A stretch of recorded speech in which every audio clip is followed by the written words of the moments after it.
I met at Microsoft many moons ago. William was working on the Messenger team, and I was working on MSN, CarPoint, and MSN.com at the time.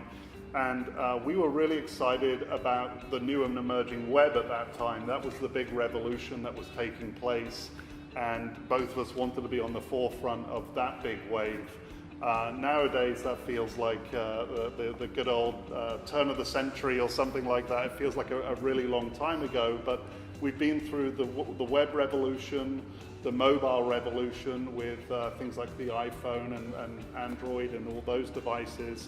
And we now believe we are now heading into the third revolution, which is virtual and augmented reality.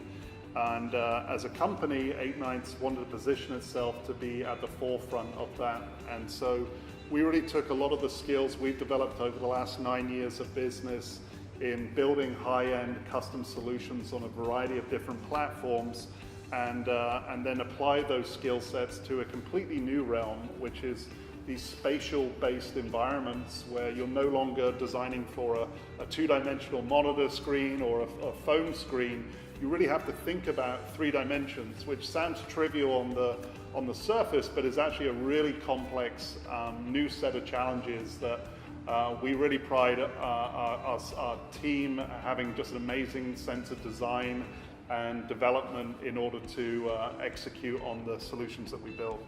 And in terms of just the path we took, 10 years ago where we left Microsoft and pursued things of our own, it's just really gratifying to come back together and see a rejuvenated Microsoft putting out an excellent product and great tools for the developer that really advances the next stage of computing. So that's personally very glad to see that happen. Yeah.